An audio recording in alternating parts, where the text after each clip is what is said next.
Brazil is all set to choose its next president. Brazilians will vote today in the second and the final round of the presidential polls, which is being described as the country's most polarized election campaign. It pits far-right Jair Bolsonaro against his left-wing rival, Luiz Inácio Lula Da Silva. The recent polls have shown Lula going into the second round of voting with a stable lead over Bolsonaro. A recently conducted survey showed Lula with 52% of valid votes against 48% for Bolsonaro. However, polling ahead of the first round underestimated the voters' support for the incumbent. Experts now predict that the election could go either way.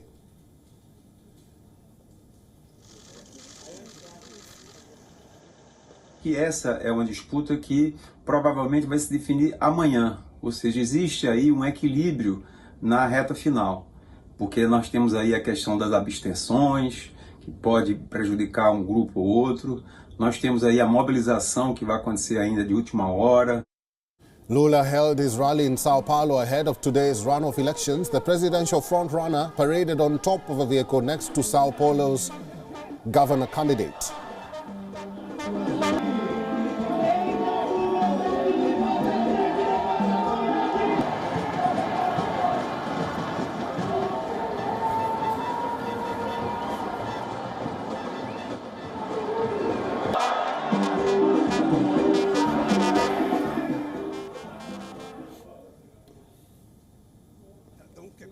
At a news conference before the rally, Lula had said that the conditions were right for him to achieve victory and emphasized on how he was not worried about Bolsonaro refusing to hand him the presidential sash.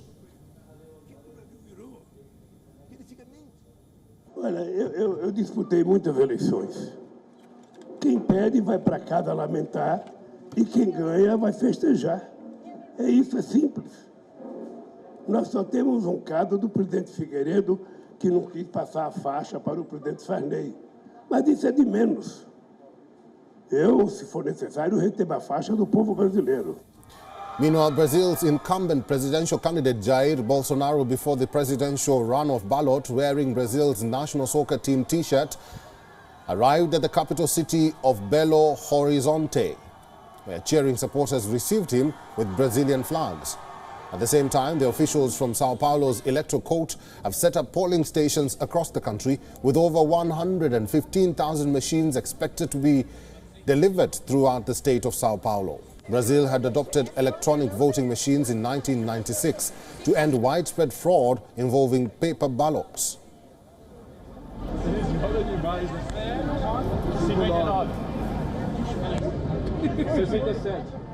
A urna ela é completamente segura, como é sempre reiterado em todas as entrevistas. Ela não é conectada a nenhuma fonte de internet, né, nenhuma outra rede.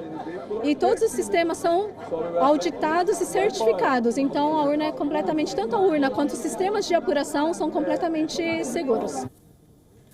Mauricio Santoro, a political scientist and a professor at the State University of Rio de Janeiro, is now joining us live to talk more about these polls. Mauricio, welcome to WION. Hello, good morning. Now, according to surveys, Lula Da Silva is in the lead. If he indeed wins the runoff elections, is there any likelihood that there will be a smooth transition of power? And will Jair Bolsonaro accept defeat? Well, if Lula wins today, probably what we will have will be 2 months of very tense political times in Brazil. Because Bolsonaro said many times that he would not accept a defeat. And he has been charging the electronic vote system of Brazil of being corrupted, of being with several problems, and so on. So there is a possibility that Brazil is going to face something similar to what happened in the United States when Trump also said that the election was stolen from him. Brazil adopted electronic voting machines, like you mentioned there. What are observers saying about the polling process so far? Any hitches so far? And won't the candidate use claims of malfunction as, leverage when they lose in the polls? Sure. Well, the electronic system that we use in Brazil for vote, it's very good. And I think that it should be a reason of national pride. It has been working for almost 30 years now without one single case of fraud, without one single case of logistical problems.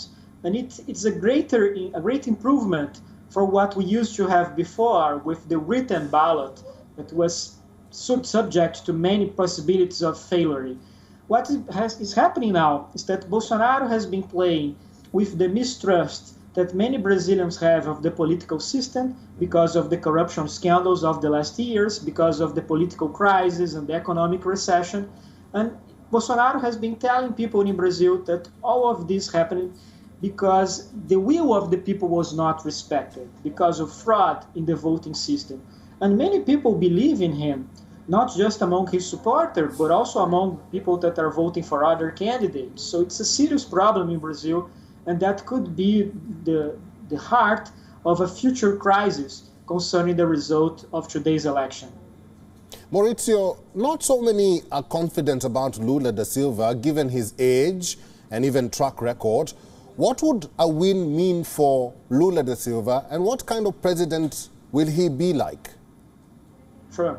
Well, Lula was president of Brazil twice in the 2000s, and he did a government that his administration is usually well regarded, mostly because of the combination of political stability, economic growth, and poverty reduction. However, there were also many problems, especially the corruption scandals that led him to prison for more than 1 year. But nowadays, what Lula has been saying to voters is that if they elected him, he's going to bring the good times back to Brazil, because Brazil has been facing 10 years of severe economic recession, of economic stagnation. And also, Lula is promising to rule not just for the left, not just for his political party, but in charge of a very broad coalition that brought together many different movements and many different political leaders in Brazil.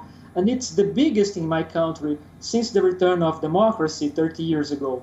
So it's basically this huge alliance against Bolsonaro and against what many people perceive to be threats to democracy in Brazil because of the authoritarian trends of our president. Well, it is a make or break runoff election in Brazil. I've been talking to a political scientist and a professor at the State University of Rio de Janeiro. Maurizio Santoro, thank you very much for giving us time today. Thank you. Good morning. WION is now available in your country. Download the app now and get all the news on the move.